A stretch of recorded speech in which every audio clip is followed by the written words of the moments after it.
Hola, buenas tardes.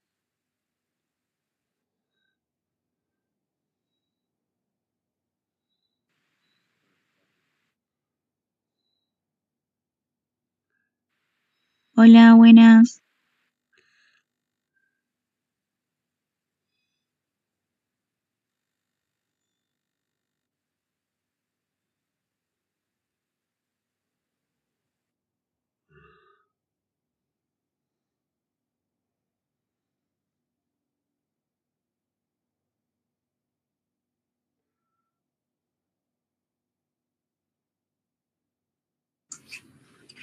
Hola, ¿cómo están? Hola, buenas tardes. ¿Todo bien? Bien. Disculpen, cocinarle a mi hija, etcétera. Este horario es complicado. No pasa nada, profe. A todos nos pasa lo mismo. A las corridas llegué. Bueno.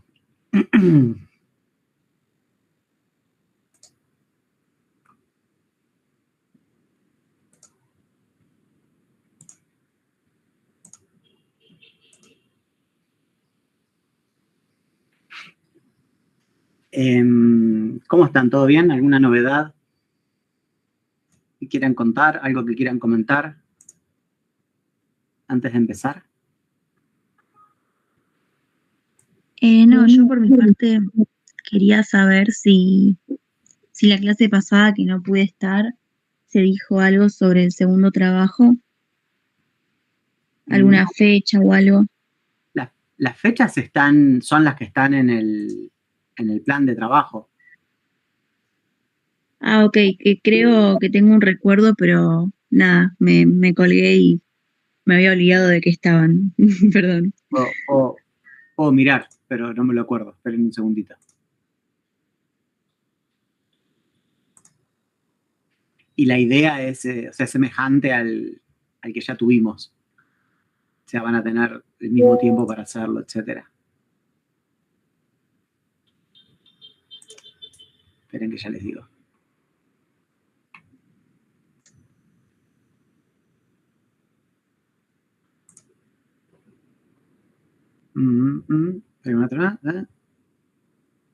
El 26 del 11.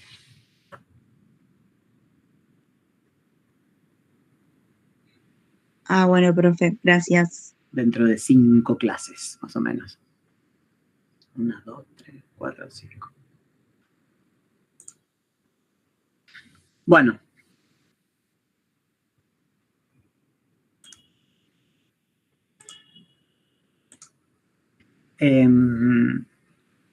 Lo que les quería contar hoy va a ser una clase medio autorreferencial, porque es básicamente, perdón, estoy prendiendo el aire porque se juntó un calor acá. Es un poco autorreferencial porque lo que les voy a contar es el trabajo que hice yo sobre la teoría de la selección natural de Darwin. ¿Se acuerdan lo que es? Y la razón por la que me interesa contárselos es porque es un ejemplo de cómo puedes trabajar filosóficamente en un área de la ciencia, ¿sí? Digamos, haciendo análisis conceptuales, etc. No es lo único que se hace en la filosofía de la ciencia, pero es algo que se hace, ¿sí? Y se los quería mostrar. Entonces, eso.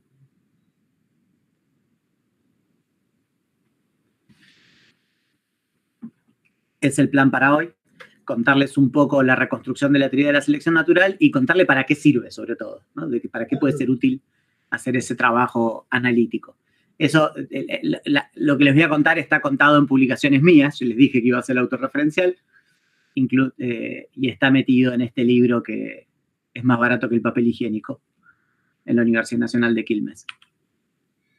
El primer trabajo que hay que hacer para reconstruir una teoría es detectarla en el medio de un montón de otras teorías, ¿no? Sobre todo cuando uno trabaja a un autor que presenta muchas ideas, no que trabaja en una cosa chiquitita, sino que presenta un marco, como podría ser Newton, Darwin, Freud, Marx. Lo primero que pasa es que cuando uno lee su obra encuentra un montón de cosas, ¿sí? O sea, de hecho, se llama darwinismo a un montón de cosas, ¿sí? Y lo primero que hay que hacer es tratar de detectar una entre todas esas cosas, que en este caso no es tan difícil porque Darwin la presenta con bastante claridad, ¿no? La selección natural. Otras de las cosas de las que habla Darwin no están tan claras, no es tan claro cuál es su estatus. Pero qué sé yo, este es más o menos. Pero bueno, ese es el primer paso que hay que llevar adelante. Como saben, la teoría de la selección natural, Darwin la presenta siempre a partir de, lo saben, digo, porque lo vimos, ¿se acuerdan? A partir de esta idea de Malthus, de que el crecimiento de las poblaciones es geométrico, pero está acotado, y por lo tanto hay una lucha por la existencia inevitable, que Darwin repiensa como una lucha por dejar descendencia, y a partir de la idea de que los organismos varían, que las variaciones suelen ser heredables, y que los organismos las relaciones entre organismos y medios son complejas y ajustadas, lo que dice Darwin es que si surgiera una variación que te mejorara las chances de que te vaya mejor en la lucha por dejar descendencia, esa variación se heredaría a la descendencia y por lo tanto se esparciría en la población, ¿sí? Este es el modo en el que Darwin presenta la selección natural siempre. Digamos, incluso cuando se la cuenta a un amigo por carta, la presenta a partir de este argumento. Pero Darwin piensa esto como un argumento, como vamos a ver. No dice, esto es la teoría de la selección natural, ¿sí? Ahora volvemos sobre eso. Bien, ¿cómo se suele presentar la teoría de la selección natural? En la prensa y en la comunicación, cualquier cosa, ¿sí? Acá hay ejemplos típicos de no sobrevive el más fuerte, sino el más vago, adiós a la teoría de la evolución, cualquier cosa. Las bacterias contradicen a Darwin, no sobrevive el más fuerte. Esta es como una versión muy exagerada de lo mal que se puede presentar una teoría en la comunicación de la ciencia. Y acá hay 3 en donde tratan a la selección natural como la supervivencia del más fuerte. Obviamente nunca fue eso la teoría, ¿sí? Pero en los manuales de biología evolutiva y de biología, o sea, no son tan brutos como lo que les mostré recién, pero de todos modos la presentación es bastante mala, ¿sí? Se suele presentar históricamente, digamos, se cuenta la historia, es algo bastante típico de Darwin, es que cuando se cuenta la teoría de Darwin, se cuenta la vida de Darwin, ¿no? Se cuenta el viaje que hizo, etc. Se cuenta que fue co-descubierta por Darwin y Wallace. Después se presenta de manera abstracta, de manera muy esbozada, y en general hay 2 formas en las que se presenta.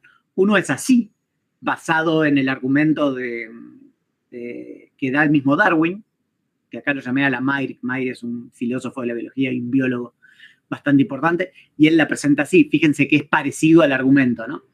Vos tenés crecimiento de poblaciones, las poblaciones están acotadas, eso genera una lucha por la existencia, con algunas diferencias, fíjense que agrega alguna cosa, pero es la misma idea.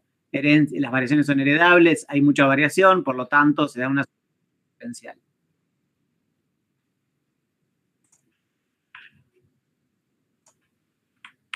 Otra forma en la que se presenta es de esta manera muy abstracta, que es a partir de 3 principios. Generalmente ahora se la presenta así.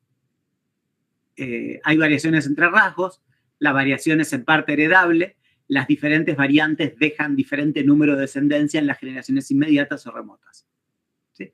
Se la presenta a partir de estos 3 principios abstractos y después se la ejemplifica, ¿sí? Con casos. Y casi siempre se eligen los mismos casos. Las jirafas, que lo vimos nosotros, la Viston betularia, que son unas polillitas que después les cuento cómo es, y con el virus del SIDA, que se lo volvió indetectable gracias a pensar que evoluciona por selección natural. Esto es algo que no les va a resonar a nada, pero en general la biología evolutiva a mediados del siglo XX se volvió fuerte porque básicamente encontró un modo de aplicar estadística y estudios cuantitativos a la evolución. Eso es la genética de poblaciones. Y básicamente lo que hacen los manuales es tratar a la selección natural como un factor más en la genética de poblaciones. Pero bueno, esto es un detalle que no importa. En la filosofía de la biología se la presenta de muchas maneras, como un factor en la genética de poblaciones, como un conjunto de hechos e inferencias, como el argumento de Darwin, como un patrón explicativo histórico o como un principio general y abstracto. Ahora se los voy a mostrar, ¿sí? Como un factor en la genética de poblaciones, bueno, no importa, lo paso por arriba porque habría que ver lo que es la genética de poblaciones y va más allá de lo que les quiero presentar hoy. Como conjunto de hechos e inferencias es basado en el argumento que les mostraba hoy. Aunque Darwin mismo no dice que eso sea la teoría, sino que es un argumento que vuelve probable a la teoría. Paso rápido esto porque no es tan importante. Por ejemplo, así la presenta Huxley en 1942 en un libro muy famoso, Mayr, como les decía. Y así lo presenta Klimovsky. O sea, Klimovsky, que es un filósofo de la ciencia argentino, como con una tarea de docencia muy importante, cuando tiene que contar lo que es la concepción de teoría estándar clásica, ¿sí? Como ejemplo pone a la teoría de la selección natural, ¿sí? Y otra vez la idea esta de crecimiento geométrico potencial, acotación, lucha por la existencia, con algunas diferencias, pero es la misma idea.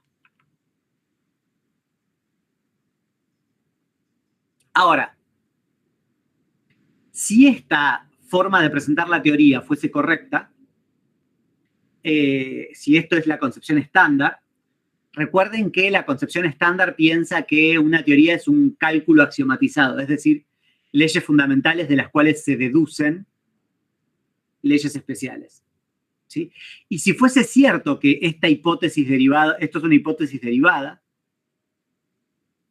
entonces no tendría que haber ningún concepto nuevo, porque la deducción no introduce nuevos conceptos. Y pasa eso, digamos, miremoslo más detalladamente. Acá dice el crecimiento de las poblaciones es exponencial. Acá dice el crecimiento de las poblaciones está acotado. Acá dice todos los organismos varían. Cuando tienen hijos que varían. Y acá que ciertas variaciones son heredables. De estas dos hipótesis se deduce, supuestamente, que hay una lucha por dejar descendencia entre los organismos. Y de todo esto se deduce este enunciado, que dice: los individuos más adecuados al ambiente local tenderán a tener éxito en la reproducción diferencial. El rasgo que incrementa su aptitud de ser heredable se propagará de mantenerse en las condiciones ambientales. La pregunta es, ¿se deduce este enunciado de estos que están más acá arriba? Fíjense, para decir lo que está acá arriba, uno tiene que apelar a la noción de población, de organismos, de variedades, en base a los rasgos que portan, de heredabilidad. ¿Yo con estos conceptos puedo expresar este enunciado? ¿Se entiende la pregunta? Es raro, porque ¿de dónde sale que hay individuos más adecuados unos que otros? Que hay diferencias en el éxito reproductivo, que hay diferencias en la aptitud. ¿Dónde está el concepto de aptitud acá más arriba?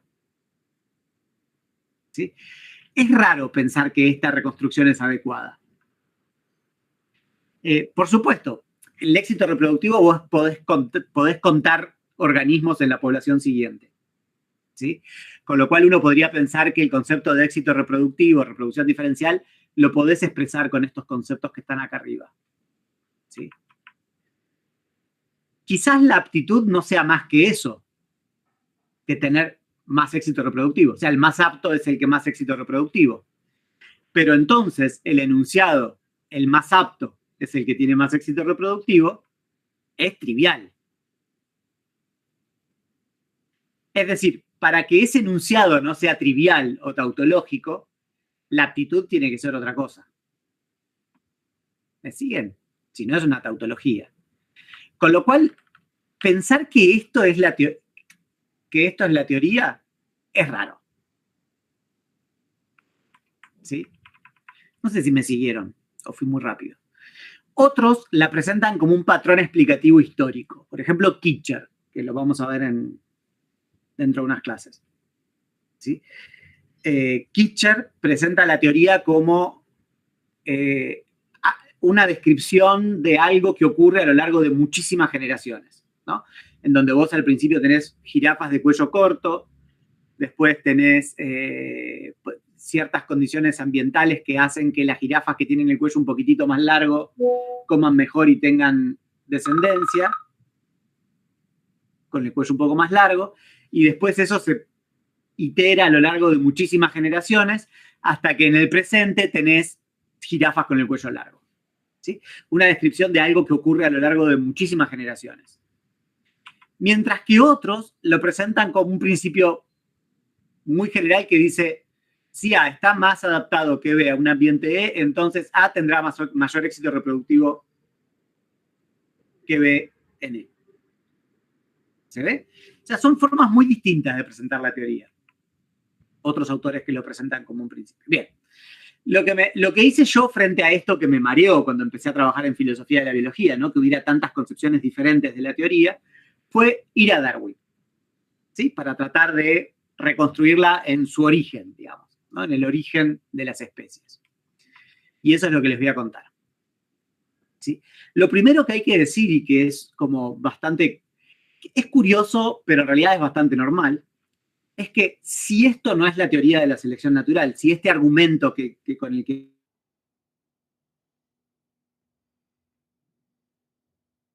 Darwin pasa, es que Darwin nunca cuenta la teoría de modo general, sino que solo la presenta a través de ejemplos.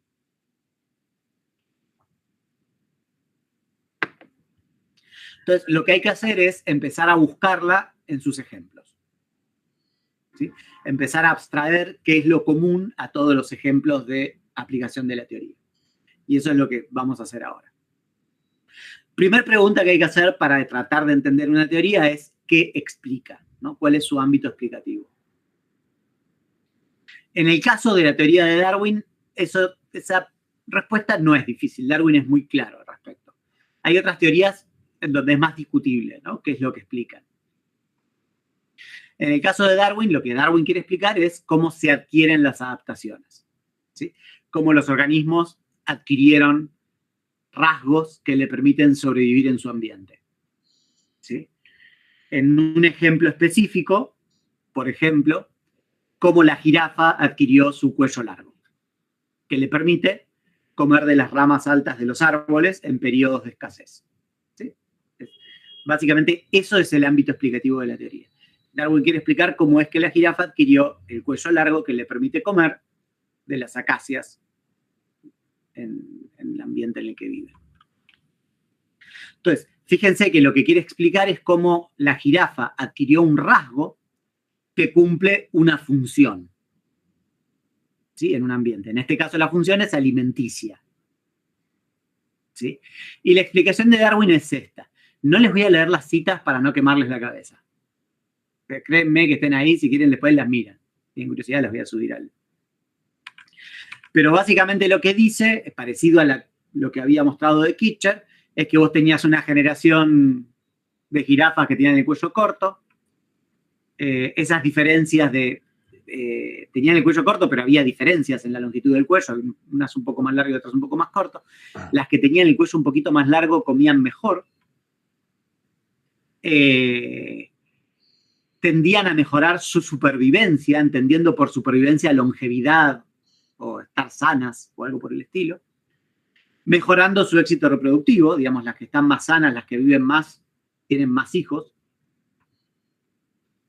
Los individuos tienden a heredar rasgos particulares que poseen a su descendencia en algún grado, en particular el cuello de la jirafa es heredable, generación tras generación, manteniéndose los requerimientos ambientales, la frecuencia de los rasgos más efectivos para cumplir la función en cuestión fue aumentando y también la efectividad con la que la función se realiza, y a la larga tenés jirafas con el cuello largo, ¿sí? Esta es la explicación de Darwin, del cuello de la jirafa, que no está en la primera edición del Origen de las Especies, aparece en la sexta como porque alguien le hace una crítica, ¿sí? Con las jirafas. Bien. Primer trabajo que hay que hacer es entender por qué algunos presentan la teoría como un patrón histórico que ocurre a lo largo de muchas generaciones o como un principio, ¿sí? Y es bastante obvio que las dos presentaciones Esta, por ejemplo, es de unos filósofos de la biología, un filósofo y una filósofa de la biología, que la presentan también como un mecanismo histórico que se itera un montón de veces, ¿sí? Mientras que esta es la de Brandon, que lo presenta como un principio, ¿sí? Y es bastante obvio que en realidad este principio está metido en la explicación histórica y que se itera generación tras generación. Entonces, lo primero que hay que hacer es distinguir entre, además, el principio que dice los más aptos tienen más éxito reproductivo, lo que explica es por qué cierto bicho tiene más éxito reproductivo. O sea, yo te preguntas, ¿por qué la jirafa de cuello largo tiene un éxito reproductivo? Y la respuesta es, porque comen mejor. Mientras que lo que explica el patrón histórico es cómo se adquirió una adaptación. ¿Sí? Pero entonces podemos distinguir entre dos formas de pensar la teoría de la selección natural. Una es de una manera no histórica, como una teoría que se aplica a solo 2 generaciones y te dice por qué un bicho tuvo más éxito reproductivo que el otro. Y la otra, como la explicación histórica, que apela a la primera, que te explica cómo se adquirió la adaptación. Es decir, esta es la teoría histórica, este principio es el de la ahistórica. ¿Se entienden? Es decir, ahí tengo toda la historia evolutiva de la jirafa. El patrón histórico de selección natural te explica cómo de la jirafa de cuello corto llegaste a la jirafa de cuello largo. Y la ahistórica te explica cómo de una generación a otra generación, por qué cierto tipo de jirafa tuvo éxito reproductivo. ¿Sí? Entonces, lo que voy a reconstruir yo es esta, la histórica. No la histórica, sino la no histórica. ¿Sí? ¿Por qué? Porque es condición de posibilidad de reconstruir la otra después. Se ve el trabajo conceptual que se está haciendo, ¿no? Cómo empezás a distinguir cosas. Esto para muchos es al repedo, pero bueno. Yo voy a tratar de convencerlos de que no. Bien, si buscas ese principio en el caso este, lo que dice es lo siguiente. Ciertos individuos que tenían alguna parte de su cuello un poco más alargada de lo corriente, comerían más alto en periodos de escasez, sobrevivirían y dejarían descendencia. ¿Sí? Esos son como los conceptos fundamentales de la teoría ahistórica. ¿No? Las jirafas con cuello, patas delanteras, cabeza y lengua de mayor longitud son más efectivas al alimentarse de las ramas más altas de los árboles, mejoran su supervivencia, mejorando en consecuencia su éxito reproductivo diferencial. ¿Sí? Esta es la primera aplicación de la teoría. Digamos, esta es, en el origen de las especies, la primera vez que aparece la teoría de la selección natural es en este caso, que es cómo las perdices adquirieron el color que les permite camuflarse con el ambiente en el que viven. ¿Sí? Y bueno, ahí está la cita, que no se los voy a leer, que dice, pero el principio presupuesto es las perdices cuyo color se camufla con su entorno a los ojos de predadores, mejoran su supervivencia, mejorando en consecuencia su éxito reproductivo diferencial. ¿Sí? Pregunto, ¿hay algo en común en las dos explicaciones? Vamos a ver. Tenemos individuos que tienen ciertos rasgos, que cumplen con mayor efectividad cierta función, mejorando su supervivencia, mejorando su éxito reproductivo diferencial. ¿Ven? ¿Se acuerdan que yo les había dicho? La razón por la cual, bajo el enfoque que uso yo, es más fácil reconstruir, es porque no me pregunto de qué se deducen todas las aplicaciones, sino que me pregunto qué es lo que tienen en común.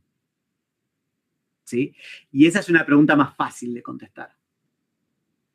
Ahora, ¿esta es la ley fundamental de la teoría de la selección natural? No, porque no es lo suficientemente general. Algunas aclaraciones. Supervivencia es longevidad, mortalidad. No me sale, lo sano que estás. ¿Cómo se dice eso? Porque a veces se usa supervivencia de manera rara, ¿no? Tipo la supervivencia de la especie. No, Digamos, es sencillamente el que vivió más tiempo, el que está más sano.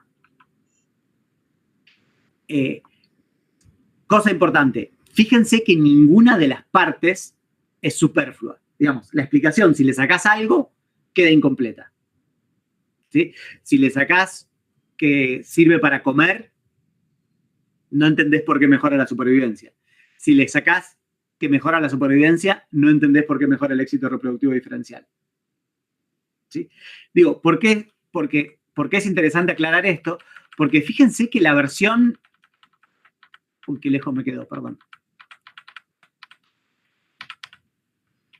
La versión esta es medio incompleta. Dice solamente el más apto en un ambiente deja más éxito reproductivo. O sea, faltan un montón de conceptos importantes. ¿Sí?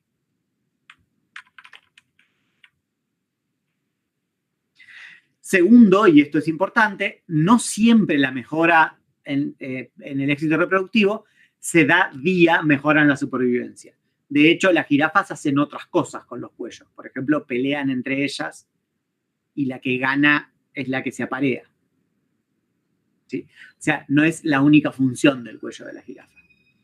Entonces, Darwin, como les conté alguna vez, también presenta la selección sexual. En la selección sexual no hay una lucha por, mejor dicho, la lucha por dejar descendencia no es a través de mejorar la supervivencia, sino de adquirir rasgos que permiten conseguir acceder al sexo opuesto. ¿Sí? Y hay de dos tipos. Está la del, por ejemplo, la de los espolones de los gallos. Los espolones de los gallos les sirven a los gallos para pelearse con otros gallos y el que gana es el que accede a las hembras. ¿Sí? Entonces, los gallos de espolones más efectivos para luchar con otros gallos logran emparejarse más. No mejoran su supervivencia, sino que logran emparejarse más, mejorando en consecuencia su éxito en la reproducción diferencial. Y hay otros rasgos que no tienen que ver con pelear, sino con atraer a las hembras, ¿no? Las aves de plumaje más atractivo a las hembras tienden a lograr emparejarse más, mejorando su éxito reproductivo diferencial. ¿Sí? Los machos están moldeados por el gusto de la hembra en los pájaros. Hay otros rasgos que no hay mejora en la capacidad de emparejar, de atraer hembras ni de supervivencia. Por ejemplo, las flores, ¿no? Las plantas que tienen flores más atractivas a insectos tienden a mejorar su fecundidad. Es decir, logran fecundar mayor flores del sexo opuesto. Flores hembras. Entonces, acá hay una mejora en la fecundidad, ni una mejora en la supervivencia, ni en una mejora por lograr emparejarse. La selección artificial, que es la selección esta en la que Darwin se basó para pensar la selección natural, que es la que realizan los criadores, eso es una paloma, los que realizan los criadores eligiendo parejas para mejorar la especie, puede ser vista como un caso de la selección natural. En este caso, lo que conecta el rasgo que cumple la función con el éxito reproductivo es la capacidad de ser seleccionado por humanos o algo por el estilo. Es medio raro, porque la selección artificial es medio rara, ¿no? La única razón por la que existe es porque somos humanos nosotros los que estamos teorizando. Pero Darwin dice que también hay selección inconsciente, que es decir, la selección que vos hacés de organismos sin pensar que estás mejorando o cambiando la especie, sino sencillamente que cuidás al perro que te trae el hueso, ¿no? O que te sirve, o que te cae simpático. Entonces, en este caso, tendés a proteger especialmente ciertos bichos que tienen ciertos rasgos. Y también yo les había contado, creo, que está la selección de grupo, ¿no? En el caso de los... Hablamos de esto, ¿no? En el caso de los insectos sociales, en donde hay una casta que no se reproduce, la posesión de un rasgo no mejora tu éxito reproductivo porque no te reproducís, ¿no? Si sos una abeja obrera. Entonces, la explicación es las abejas con la curvatura o longitud de lengua más efectiva para recolectar el néctar de ciertas flores no mejoran su éxito reproductivo. Mejoran el rendimiento de la comunidad, ¿no? De la colmena. Mejorando el éxito reproductivo no el propio, sino de la comunidad. ¿sí? Y hay muchas más conexiones, ¿no? Digamos, siempre estamos conectando la posesión de un rasgo con el éxito reproductivo. Y, por ejemplo, en el caso del panadero, esos rasgos lo que le permiten a la planta es esparcir mejor las semillas. El cuidado parental es un modo de mejorar el éxito reproductivo. Y el principio de divergencia, que creo que se los conté, ¿no? El que diverge también mejora su éxito reproductivo. Son todos pasos que menciona Darwin. Entonces, si uno quisiera decir qué es lo que tienen en común todos esos rasgos, se ve en el siguiente problema. Perdón, cualquier cosa dije. Estoy muy cansado. Si uno quisiera decir qué es lo que tienen en común todos esos ejemplares de la teoría, se ve en el siguiente problema, ¿sí? Que es la ley fundamental dice algo así como los organismos que portan un rasgo que cumple más efectivamente una función tienden a mejorar su capacidad de emparejarse, su supervivencia, su fecundidad, su utilidad a humanos, su rendimiento a la comunidad a la que pertenecen, su capacidad de esparcir simientes, ¿sí? O su capacidad de cuidar a los hijos, tendiendo a mejorar en consecuencia el éxito reproductivo diferencial o el éxito reproductivo diferencial de la comunidad a la que pertenecen, ¿sí? Fíjense que esto verde es como una disyunción de posibles cosas. Es como si Newton, imagínense si Newton nunca hubiera presentado el segundo principio y solo hubiera presentado ejemplos de aplicación de la teoría. Y en uno hablaba de gravedad, en el otro de rozamiento, pero no hubiese propuesto el término fuerza para nombrar todas esas especificaciones de las fuerzas. Bueno, esto es lo que le pasa a Darwin. Como Darwin nunca presenta de modo general su teoría, nunca propone un término para nombrar todas las posibles especificaciones del concepto que está proponiendo. ¿Se entiende? O sea, no solamente no presenta la ley fundamental de su teoría de manera general, sino que no presenta un término para el concepto más importante de su teoría, ¿sí? Que es el que se especifica conectando el éxito reproductivo con la posesión del rasgo.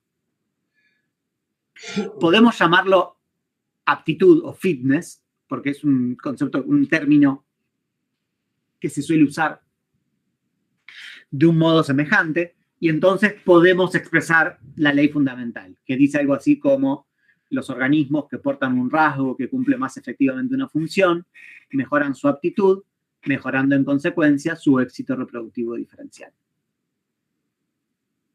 ¿Sí? Y ese sería el fuerza es igual a masa por aceleración de esta teoría. Pero está incompleta. ¿Sí? Por ejemplo, no mencioné nunca el ambiente, para no trabarme repitiendo tantas veces lo mismo. No explicito qué es el éxito reproductivo diferencial. Estoy haciendo trampa porque estoy usando el lenguaje natural para traficar conceptos, ¿sí? No es tan obvio qué es el éxito reproductivo. Y no metí los conceptos de generaciones, ¿sí? Están como traficados en el lenguaje natural. Cuando haces una reconstrucción formal tenés que explicitar todo, ¿sí? Pero podemos presentarlo así. Vamos a empezar a incluir algunas cositas, ¿sí? Esto es imposible de leer porque tiene dos condicionales.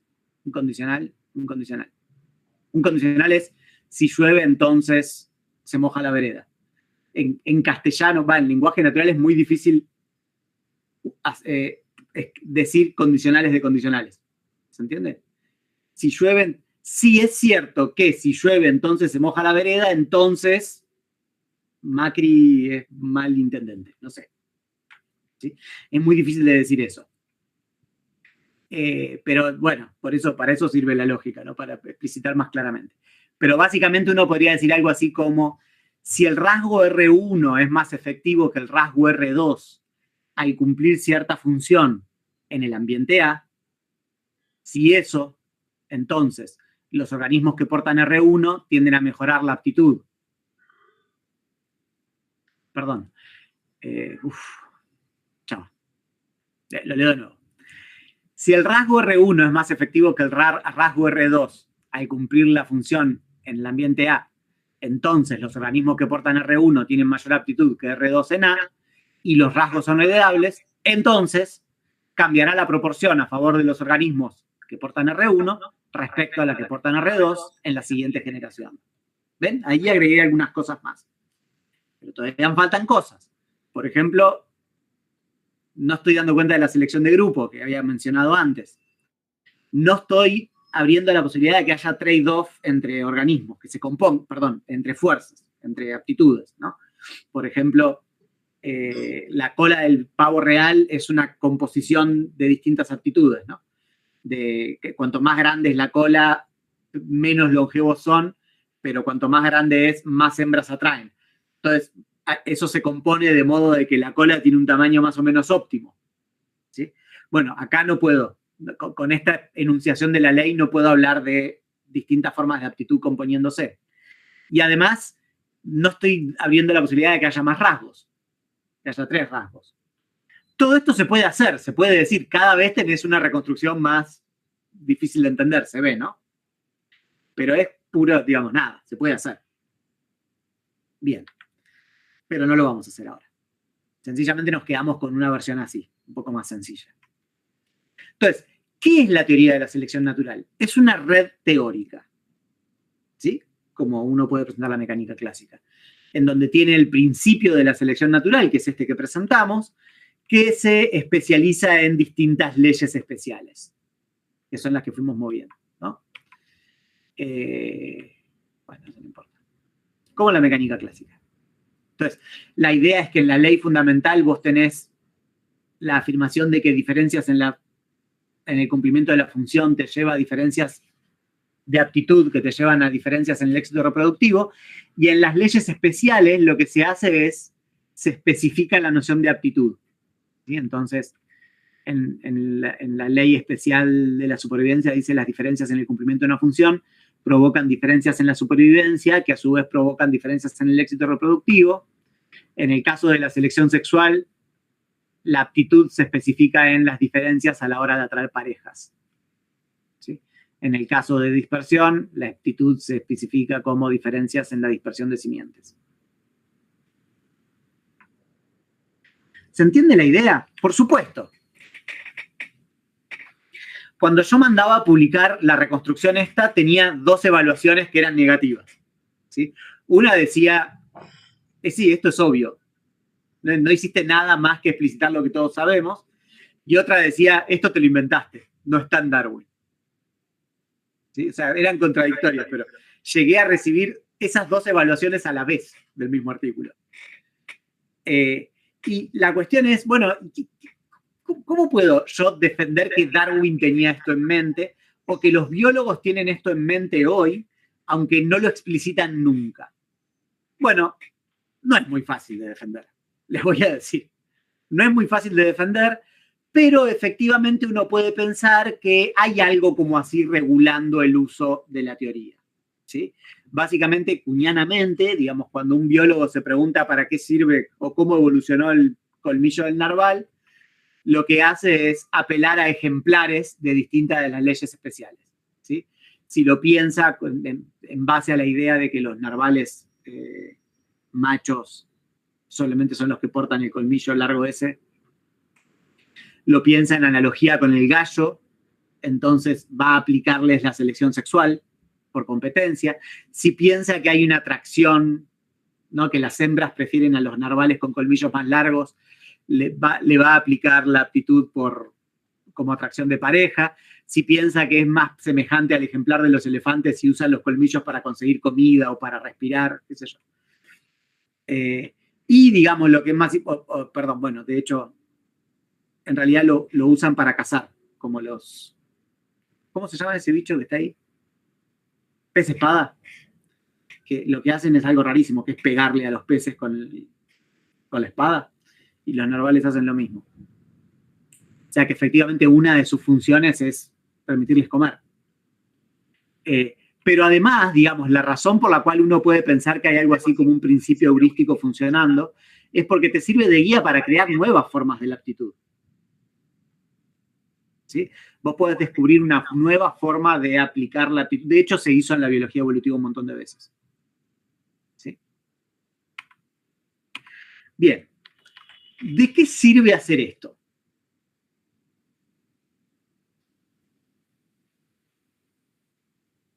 ¿Compran que podría ser esto la teoría de la selección natural?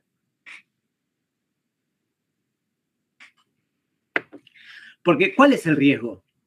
El riesgo es que, si yo me pregunto qué tienen en común dos cosas, siempre hay una respuesta, ¿no? Si yo pregunto qué tiene de común esta caja de chicles con esto, que para meterse en la nariz, algo tienen en común. ¿Se entiende, no? Y entonces, obvio que si yo me pregunto por qué tienen en común ejemplares paradigmatos, voy a tener una respuesta. También voy a tener una respuesta si tomo un ejemplar de mecánica clásica y un ejemplar de selección natural. Algo van a tener en común. El punto es que lo que tengan en común sea algo así como una teoría. ¿Sí? Y eso es lo que algunos sospecharían que no. ¿Sí? Pero que a mí me parece que sí. En definitiva, lo que tienen en común es muy parecido a lo que tienen en común las aplicaciones de la mecánica clásica y cumplen un rol semejante. ¿Sí? Que es sobre todo una heurística de solucionar rompecabezas a la CUM, ¿no? Bien. ¿Qué problemas, para qué sirve esta reconstrucción? Primero, no voy a exagerar, no voy a decir lo que decían, ¿se acuerdan? No lo que decían los empiristas lógicos. Decían, todo problema filosófico se soluciona con análisis del lenguaje, ¿se acuerdan? No voy a decir eso. Voy a tener una tesis en esa dirección, pero un poco más tranquila, ¿no? Un poco más. Sirve para pensar mejor algunos problemas. ¿Sí? Lo que les voy a mostrar es lo siguiente, digamos, te permite mejorar la presentación histórica de la teoría, te permite mostrar mejor la capacidad unificadora de la teoría, te permite mostrar de manera explícita cuáles son los conceptos que forman de la explicación completa, te mejora la herramienta presupuesta en la reconstrucción y colabora con algunas discusiones filosóficas alrededor de la teoría. ¿Sí? Entonces, empecemos. Primero, se suele decir que Darwin y Wallace co-descubrieron la teoría. ¿Sí? De hecho, hay algún loco que dice que Darwin le robó a Wallace la teoría. Pero no hay nadie que se tome en serio eso entre los historiadores de Darwin.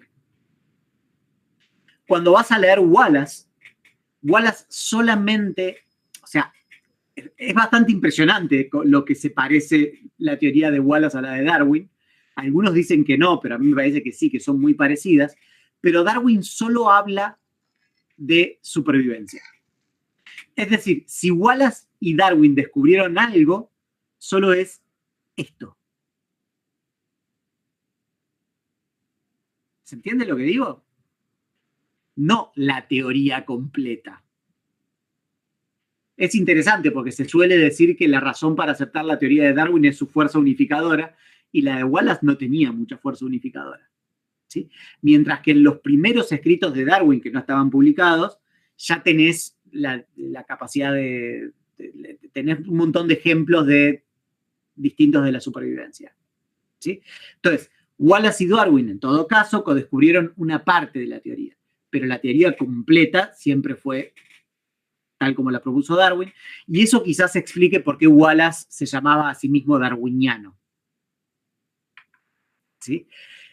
Además de eso, la idea del codescubrimiento de Darwin y Wallace olvida que Darwin descubrió muchas otras cosas. ¿Sí? Y que ser darwiniano es más que aceptar la teoría de la selección natural. Por ejemplo, la teoría del ancestro común.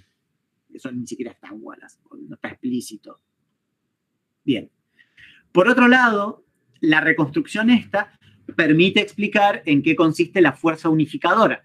Darwin decía que la razón para aceptar su teoría no era su capacidad predictiva. Para él, la teoría no tenía capacidad predictiva, porque para él la evolución era muy lenta, entonces nunca ibas a ver la evolución frente a tus ojos. O sea, se equivocaba en eso, en realidad es mucho más rápida de lo que creía Darwin, y sí se pueden hacer experimentos, Pero en todo, él decía, bueno, la razón para aceptar mi teoría es por su capacidad unificadora.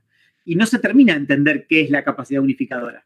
Pero cuando vos pensás, o sea, de hecho lo que dice Darwin es que es la misma razón por la cual aceptás la mecánica clásica, la fuerza unificadora.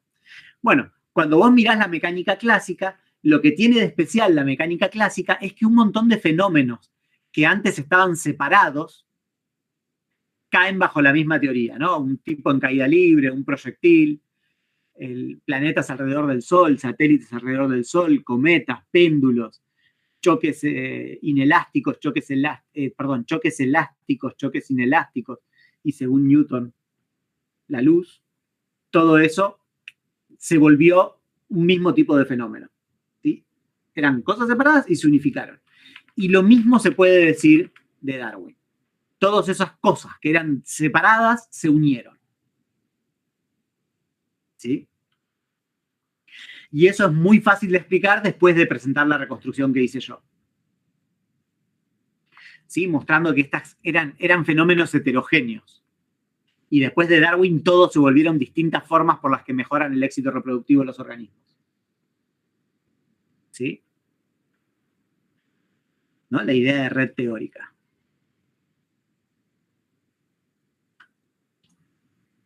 Después, bueno, mostrar que en las reconstrucciones que existían de la teoría faltaba explicitar conceptos, que es un poco lo que ya les dije, ¿no? Por ejemplo, en Brandom presentaba la teoría como si A está más adaptado que B en un ambiente E, entonces A tendrá mayor éxito reproductivo que B en E, ¿no? Cuando Brandom presenta el caso de las polillas, ¿saben cómo es el caso de las polillas? No. Es un caso bastante famoso porque fue estudiado con mucho detalle, ¿no? Fue uno de los primeros casos en donde se vio la selección natural con mucho detalle, que es básicamente en Londres, en Inglaterra, perdón, con la Revolución Industrial, se murieron los líquenes de los árboles. ¿Sí? Entonces, los árboles que tenían todos un fondo blanco de líquenes, se volvieron marrones. Y las polillas, que estaban todo el tiempo arriba de esos árboles, que eran del mismo color que los líquenes, se volvieron del mismo color que el tronco. ¿Sí? Eso es la Biston betularia, que es el nombre de la polilla. Y está como súper estudiado en detalle. ¿Sí? Cuando Brandom especifica su ley, dice, si la polilla A tiene alas de color más oscuro que B en el ambiente E, entonces A tendrá más descendencia que B en E. ¿Sí? Pero eso está incompleto. La explicación completa es, las polillas de alas de color más oscuro se mimetizan mejor con su ambiente a los ojos de predadores, mejorando su supervivencia, mejorando en consecuencia su éxito en la reproducción diferencial. Es decir, la ley fundamental que presenta Brandom está incompleta. Le faltan conceptos.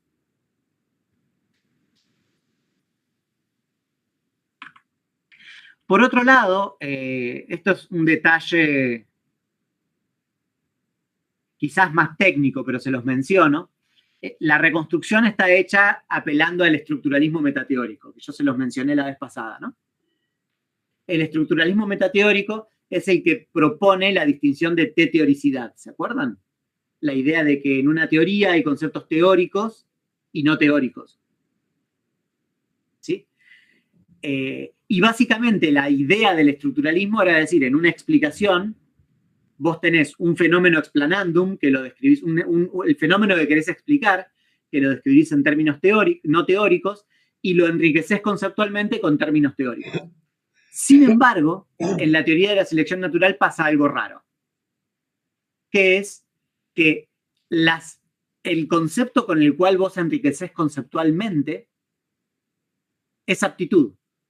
Y las especificaciones de la aptitud son longevidad, capacidad de atraer parejas, son no teóricas. ¿Sí? Lo cual muestra que los estructuralistas estaban confundidos respecto a la noción de teoricidad y su rol. ¿Sí? Es una cuestión muy de detalle, solo es para mostrarles que lo mismo que en la ciencia, que uno va desarrollando la herramienta con la que piensa, lo mismo pasa en la filosofía de la ciencia. ¿Sí? Vos vas a pensar un caso con un marco metateórico y ese marco metateórico lo modificás, lo enriqueces, lo sofisticás, ¿sí? Pero es muy de detalle eso. Finalmente, podés colaborar con algunas discusiones filosóficas alrededor de la teoría. Por ejemplo, estas ya se las adelanté. La crítica más típica de la teoría de la selección natural es que es tautológica. ¿Sí? Tipo, se lo dijeron a Darwin en su momento, y los que defienden el diseño inteligente hoy dicen que es tautológica. ¿Sí? ¿Por qué se dice que es tautológica? Bueno, porque en los manuales de biología evolutiva se suele decir que la aptitud no es más que el éxito reproductivo. ¿Por qué se lo dice? No lo sé.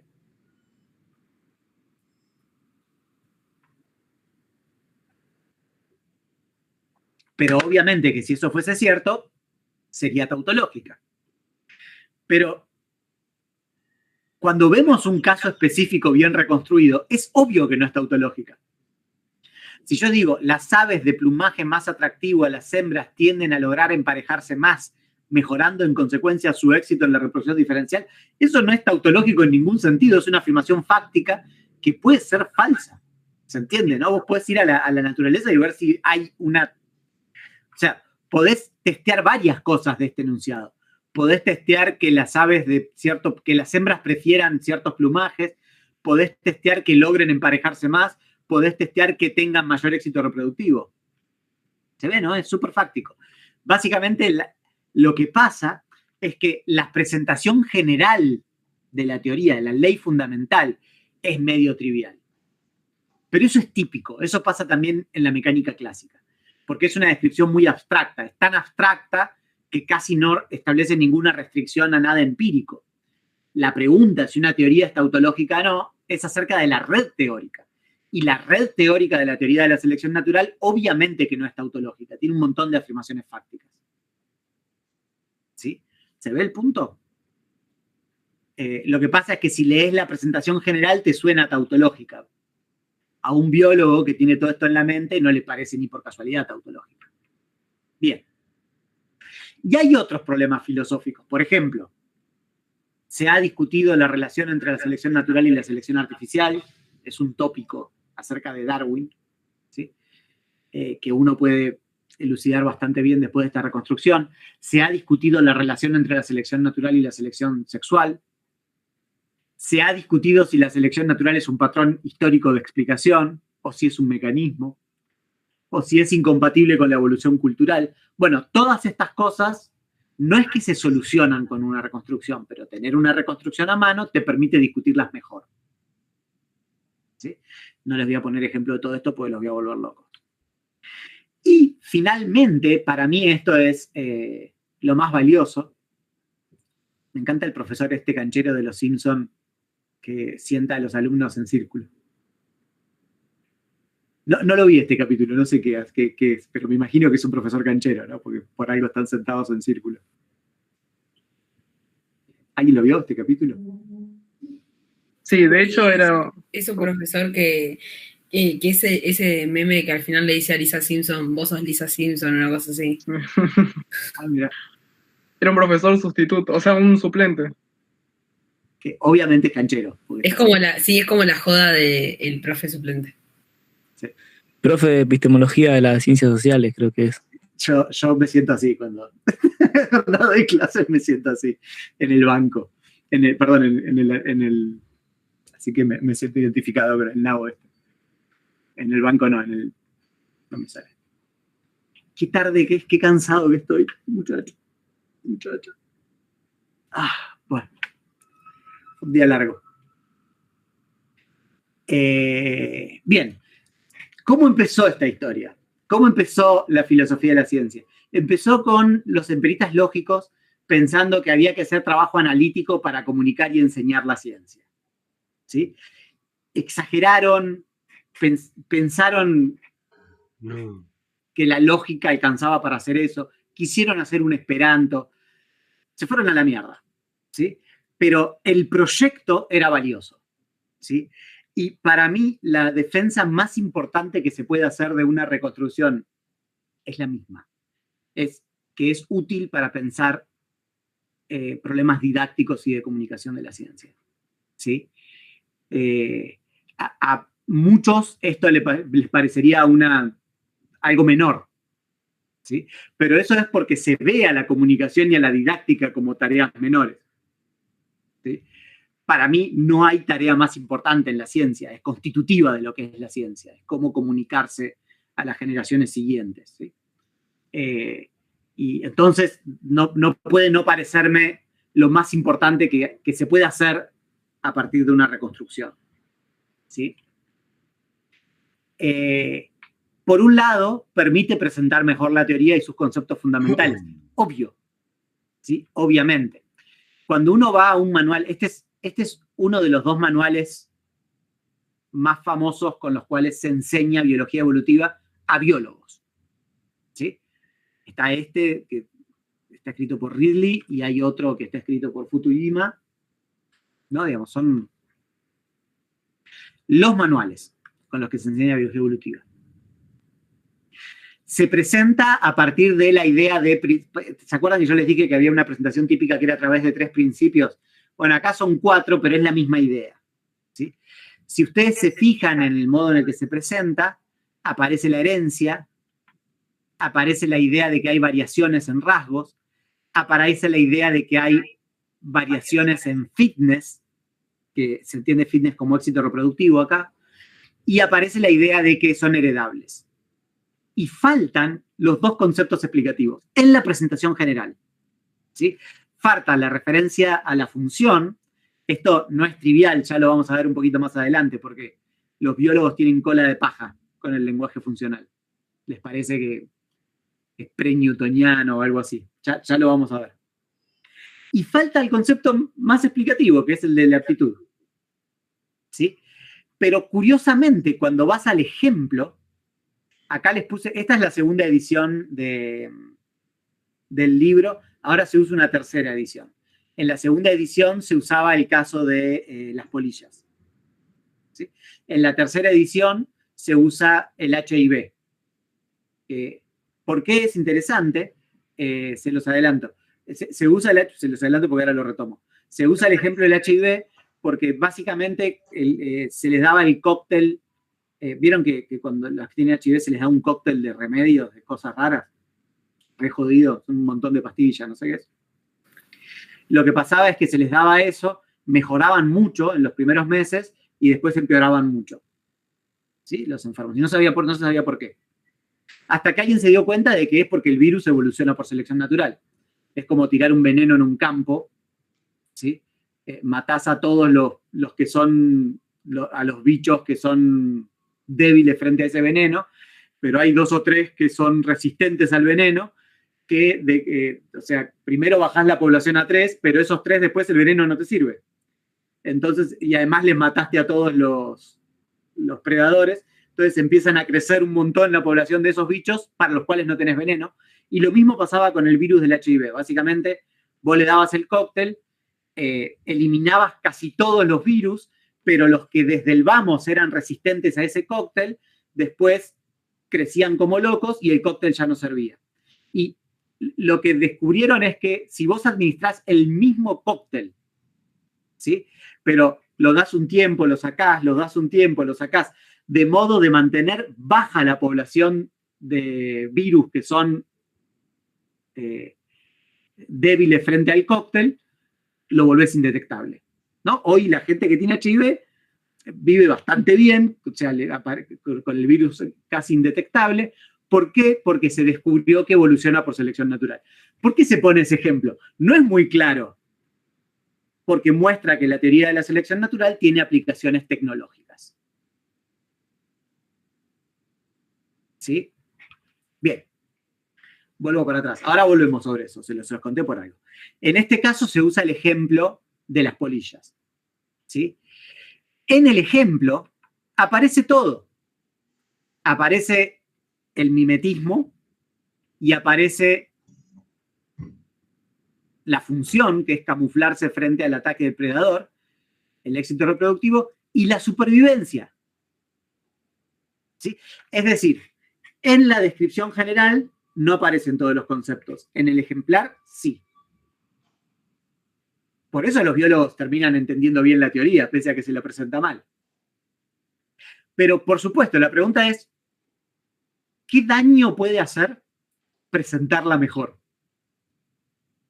No te puedo mostrar que la van a entender mejor, pero ¿por qué no presentarla mejor? ¿Sí? O sea, ¿qué te huele el loco que hizo esta investigación? Y era tan importante el hecho de cuál era la razón por la cual las polillas desaparecían, que pone una foto de un pájaro comiéndose la polilla blanca. O sea, completamente anecdótico, ¿se entiende? ¿No? Pues no tiene ningún valor de evidencia de nada. Es un pájaro comiéndose una polilla. Pero en el paper está. ¿Sí? Bien. Entonces, lo primero que hay que decir es, te permitiría presentarla mejor, la teoría. ¿Sí? De manera más adecuada. Pero hay algo que es más interesante, que es, te permite elegir mejor los ejemplares con los que presentás la teoría. ¿Sí? Generalmente, en biología evolutiva, los ejemplares que se usan no se los elige por motivos didácticos. ¿Sí? Es decir, no se los elige para facilitar la comprensión de la teoría. Se los elige por cuestiones ideológicas. ¿Sí? Por ejemplo, el caso de la Viston betularia era para mostrar la capacidad predictiva de la teoría. Y el caso que les acabo de decir del HIV es para mostrar que la teoría tiene aplicaciones tecnológicas. ¿Y por qué se describe la teoría con esos casos? Básicamente porque estos libros están escritos en Estados Unidos, y en Estados Unidos la teoría de la selección natural es atacada políticamente por creacionistas.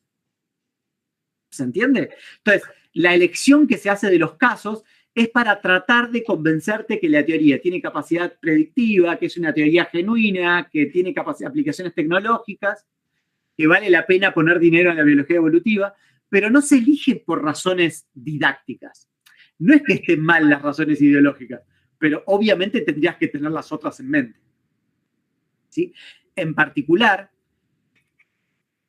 cualquier manual de biología evolutiva que pretenda explicar la teoría de la selección natural tendría que mostrarte la diversidad explicativa de la teoría y tendría que presentarte las distintas leyes especiales. ¿Sí? Eso además te permitiría lidiar con algunos problemas del alumno o del lego. ¿Sí? La primera es que siempre hay mejoras en la supervivencia. Eso ocurre solamente en un tipo de casos.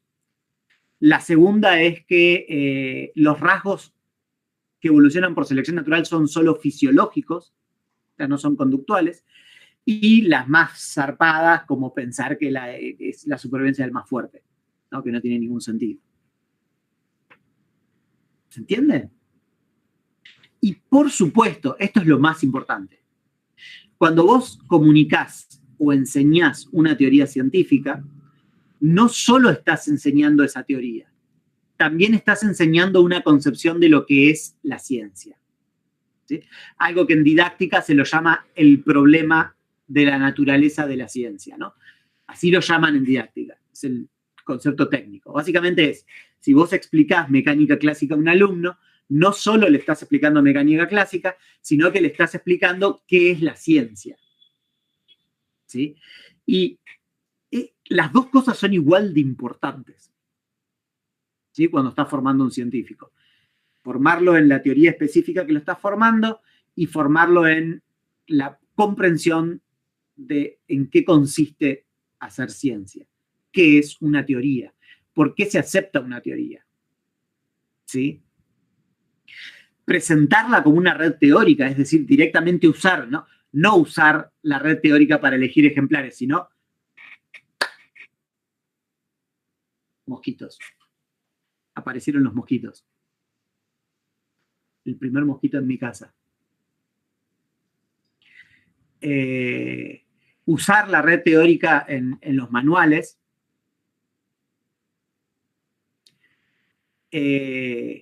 permite explicitar un montón de cuestiones acerca de la naturaleza de la ciencia. La primera es presentar los conceptos explicativos de la teoría, que están tácitos.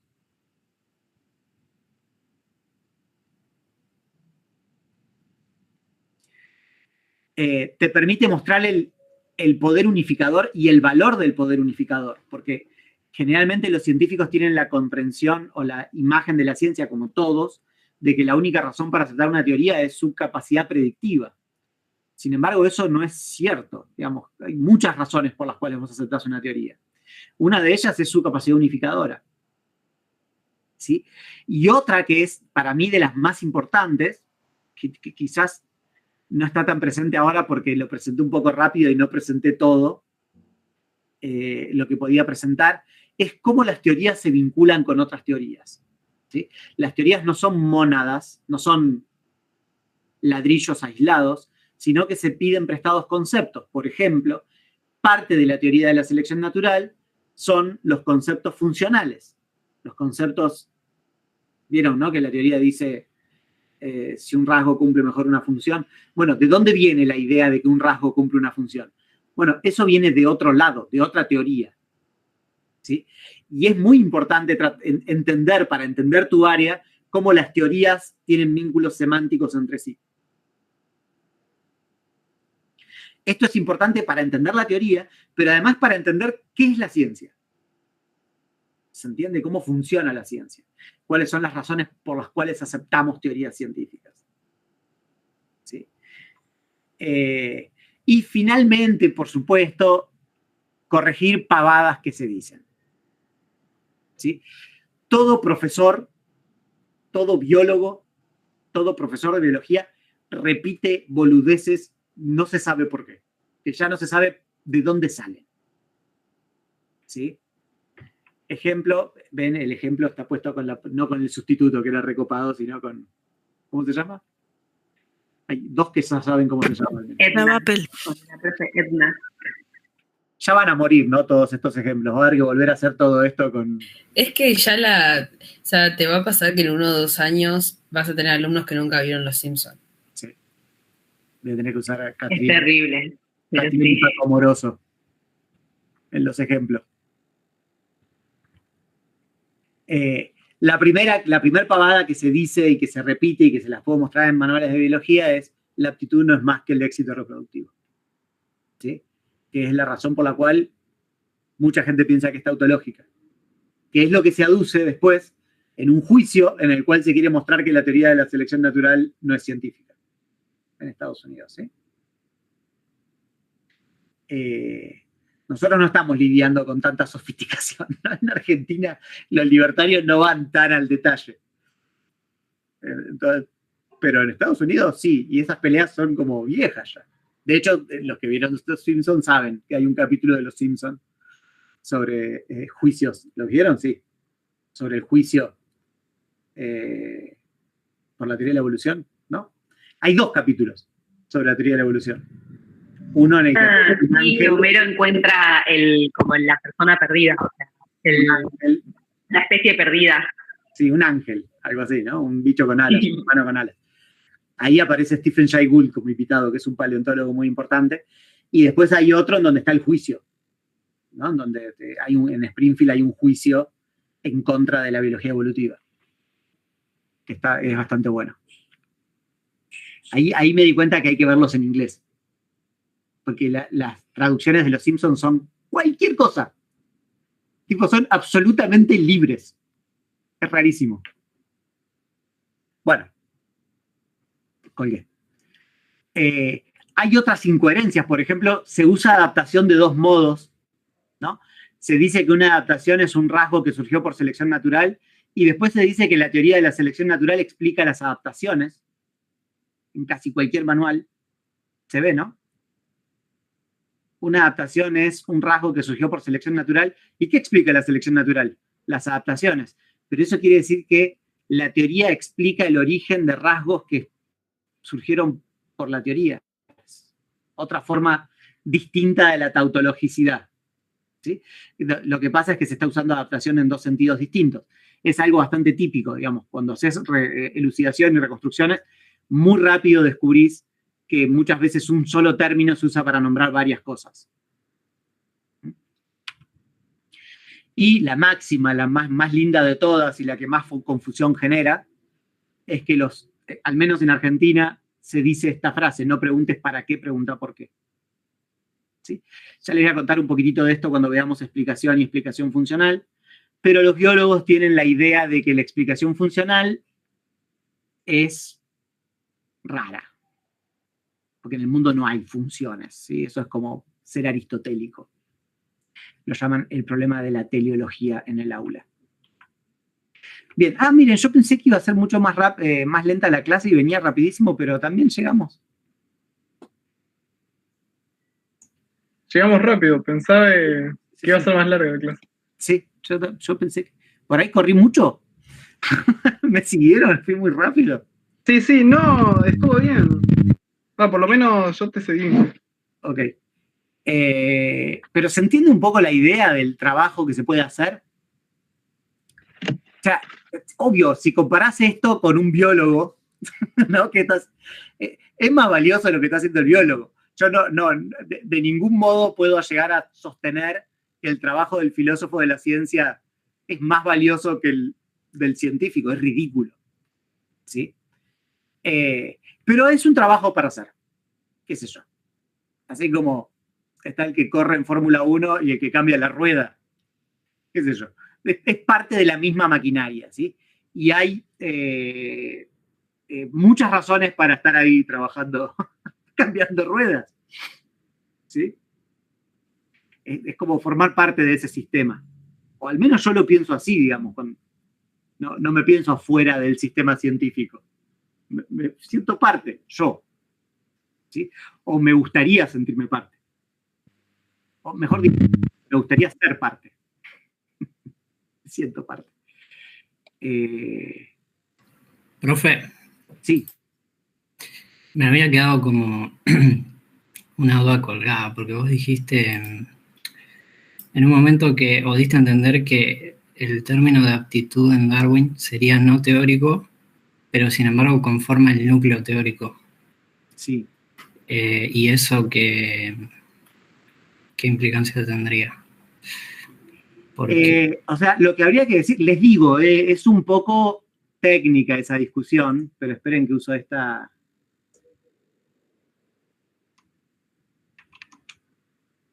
Pero es interesante, ¿no? Porque parte de la pregunta que veníamos rastreando es ¿qué significa la teoricidad?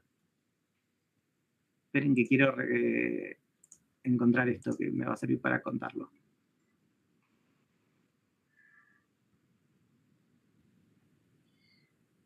Bueno, se están viendo toda la charla.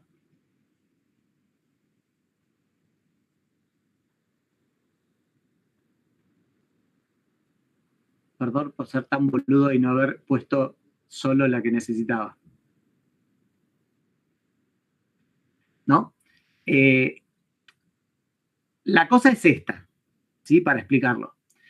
En el segundo principio de la mecánica clásica, que está acá, es fuerza es igual a masa por aceleración. ¿Sí? Lo que permite obtener las distintas leyes especiales son especificaciones del concepto de fuerza. Fuerza es un concepto teórico en la mecánica clásica, en el sentido estructuralista, indiscutible. O sea, vos no podés calcular la fuerza de gravedad sin apelar al segundo principio. ¿Me siguen? Y el concepto de fuerza, además el general, no fuerza de gravedad, sino el concepto de fuerza que se especifica en las distintas fuerzas, es el que tiene capacidad unificadora. ¿Sí? En la selección natural pasa algo raro. El concepto de aptitud. Pasan varias cosas raras. La primera es que el concepto no está nombrado por Darwin. ¿Sí? Esa es la primera cosa rara que pasa. ¿Sí? Lo segundo raro, metateóricamente, es que el concepto de aptitud tiene capacidad unificadora, en el sentido que veníamos hablando. ¿Sí? Porque es el que te permite obtener, por especificación, qué sé yo, las diferencias en la longevidad, en la capacidad de atraer parejas, etc. ¿Sí?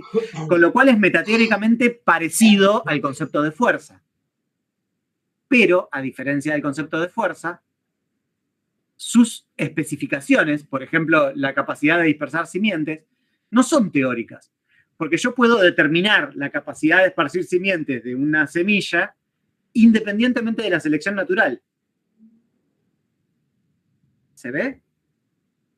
Entonces, con respecto al modo en el que se venía pensando en el estructuralismo, en realidad pasan dos cosas. Yo una la pasé por arriba, pero estaba escrita. Una es que para explicar cuál es el organismo que tiene más éxito reproductivo, yo apelo a que tiene un rasgo, que tiene una función que mejora la aptitud. Función es no teórico, porque yo puedo determinar la función independientemente de la selección natural. Entonces, ya estoy enriqueciendo conceptualmente con conceptos no teóricos. Ya es nuevo eso. Hay conceptos explicativos no teóricos. Para los estructuralistas, los conceptos explicativos eran los teóricos, ¿sí? Pero lo segundo es que el concepto que tiene fuerza unificadora, sus especificaciones son no teóricas. ¿Sí? ¿Qué importa todo esto?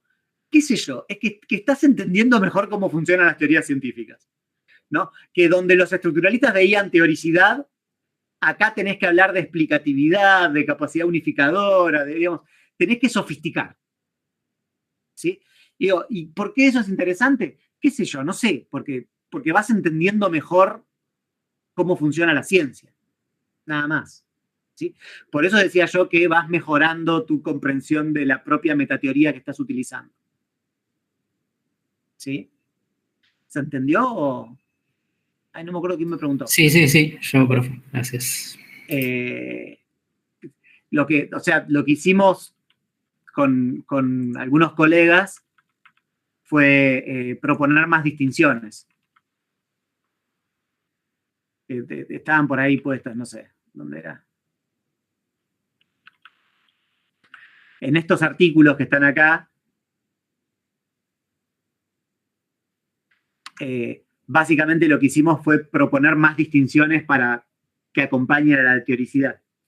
Y eso es trabajar un poco en filosofía de la ciencia, ¿no? Digamos, al menos en este estilo. Vamos a ver que hay otras cosas que se hacen en la filosofía de la ciencia, ¿no? Pero básicamente es entender mejor un área específica, entender mejor ciertas discusiones de esa área específica, que en algunos casos, o sea, en el mejor de los casos, mi fantasía es que un biólogo me lea y aprenda algo, ¿no? Y a veces pasa, qué sé yo, pero pasa poco porque hay poca comunicación. Y lo otro es que uno va participando de mejorar un poco la filosofía de la ciencia, básicamente, ¿no? Es un poco ese juego. Y, digamos, lo que es más difícil, que yo también trato de hacer, es participar en didáctica, ¿no? Publicar en didáctica de la ciencia. ¿Sí? O directamente les conté, yo escribí libros para niños sobre la teoría de la selección, sobre el Darwin. ¿Les conté eso o no? Nunca les conté. O sea, yo me creo tanto esto que escribí libros para niños. Uno sobre Darwin y uno sobre Revolución Copernicana. Que los pueden buscar en su librería amiga. Bueno, ¿alguna duda más? Profe, nada que ver, pero sería bueno así pasar los nombres de los libros. Se llaman Una gran familia, uno, que es el de Darwin, y el otro, me cambiaron el nombre y no me gusta nada el nombre que le pusieron. Se llamaba Estrella Errante y salió publicado como De la Tierra al Universo. Me cagaron, ¿no? Me cagaron el libro directamente. Ahora lo busco y lo pirateo. Pero, profe, ¿no tenía que estar de acuerdo usted cuando hace la publicación? ¿No se le pregunta? Eso es como, si ustedes están pensando alguna vez en publicar algo, sepan que lo que se publica no es lo que escribieron. Es muy difícil que eso ocurra. Y publicar es aprender a let it go. Decís, sí, ok, dale. Sí. Es triste la realidad. Por otro lado, me estoy quejando de esto, pero me mejoraron el texto. O sea, está publicado en Yamiqué. Yamiqué es una editorial muy buena que hace cosas de ciencia para chicos, ¿sí? y las editoras de Yamiqué se lo toman muy en serio, o sea, tenés que pelear con ellas para publicar. En algunas cosas te sentís que te empeoró, pero en general lo mejoran el libro. O sea, yo estoy contento. De hecho, Una gran familia fue traducido a italiano, portugués. O sea, le fue re bien. El otro no es tan bueno, pero Una gran familia le fue muy bien. Y otra, cuando lo tradujeron al español, digamos, porque básicamente lo compró una editorial de España, le volvió a cambiar el nombre, porque el nombre, tenían otro libro que se llamaba Una pequeña familia, entonces no podían sacar un libro que sea Una gran familia, porque iba a aparecer la segunda parte del otro, algo así. Entonces le pusieron En continua evolución, que es espantoso. Decí que no le pusieron Una familia flipante. Claro, Una familia flipante. Bueno. A mí me parecía que Luis quería comentar algo, profe. A ver. No sé si sale. Luis. No quería preguntar, usted dijo al principio, Uy, se escucha. Al principio dijo que Darwin Se escucha muy bajo. tomó como referencia a Malthus, ¿puede ser? Ahí Luis preguntó de que si Darwin tomó como referencia a Malthus. Sí. Perdón. Hay además una curiosidad. No sé cómo lo escuchaste. Yo escuché re bajito. Lo que pasa es que yo tengo los auriculares, entonces... Hay una curiosidad además, que vieron que yo les dije que Wallace y Darwin co-descubrieron la teoría, ¿no? Con el detalle que señalé. Los dos se les ocurrió la teoría leyendo Malthus. A los dos. En ese momento a Malthus lo leyeron todos. Si alguien me puede traducir, pues no me puede... ¿Qué dijo? Otra vez, porque tengo... Claro. No, ahí lo entendí. Entendiendo a Malthus, entendí a Darwin. Spencer es darwiniano. O sea, quería decir que lo que escribió Malthus en mi contexto en que vivía. Ahora lo entiendo, el tema de la evolución. Escribió Darwin a través de Malthus. Claro, dijo de que ahora había entendido que lo de Darwin, que había apelado a Malthus. Pero después dijo algo que me perdí porque no escuché bien al principio. Y se escucha muy, muy bajito. Sí. No, digo que Malthus, entendiendo a Malthus, lo entendía a Darwin, sería. Claro que... Que vos entendiendo a Malthus, entendiste a Darwin. Bueno, o sea, es súper interesante esa relación. O sea, saben que Malthus era como... O sea, los libertarios de hoy son malthusianos, básicamente. Darwin no era malthusiano en ese sentido. De hecho, se pelea en El origen del hombre. Explícitamente se pelea con el malthusianismo, ¿sí? Dice, o sea, pensar que no tenés que palear la selección natural es dejar que se mueran los niños. Y lo dice además. Les conté esto, que a Darwin se le murió una hija, se le murieron 3 hijos, pero uno que tenía síndrome de Down, todavía no se había tipificado el síndrome de Down, un bebé, y Annie, que es una hija que tenía como 13 años, algo así. Y a lo largo de toda la obra de Darwin ves las apariciones de su hija, porque fue muy terrible para él. De hecho, hay una biografía que se llama La caja de Annie, que la escribió un nieto de Darwin, o un bisnieto, que es historiador que se llama Keynes, que también es descendiente de Keynes. Imagínense la guita que tiene ese muchacho. Y él escribió esta biografía que es muy buena, que gira alrededor de Darwin con la familia, ¿no? Digamos, porque Darwin estaba con su familia, tenía plata y laburaba en su casa con su familia. y muestra, digamos, lo grave que fue la muerte de la hija. Es excelente. Muy triste la biografía, pero es muy buena. Y hace poco la escaneé. Es muy difícil de conseguir en castellano. Si alguien la quiere, en inglés se consigue fácil. En castellano, si alguien la quiere, me la pide y yo se la mando, porque la escaneé. Y es muy linda. En esa biografía está basada en la película Creation, que es sobre la vida de Darwin y no es mala. Está bastante bien porque está basada en esta biografía que es buena.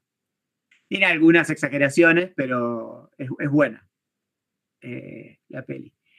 Y te muestra eso, ¿no? Te muestra el papel de la familia en los escritos de Darwin. Porque cuando estás leyendo, sobre todo cuando habla o sea, Darwin planteó muchas ideas del enfoque que propuso, planteó muchas, pensó casi todo. O sea, es bastante especial, ¿no? Por ejemplo, se le ocurrió que trabajar sobre las emociones y las expresiones de las emociones son cosas que se retomaron hace poco, en los 70s. Tipo, el libro de las expresiones de Darwin es impresionante. Y entre otro orden de cosas, en algún momento dice, hay que hacer una historia natural de los niños. Si queremos entender la evolución de la mente, tenés que estudiar la mente en los niños. Y escribe un artículo en Mind, que es una revista súper importante de filosofía hoy, en donde cuenta cómo se forman las ideas en el niño. Que es el programa que después retoma Piaget. ¿Sí? O, por ejemplo, llega un orangután al zoológico de Londres, ¿no? Y una orangutana que se llamaba Jenny, chiquitita, y él va con un espejo y con una armónica porque quiere entender cómo piensa y se da cuenta que un espejo es clave, ¿sí?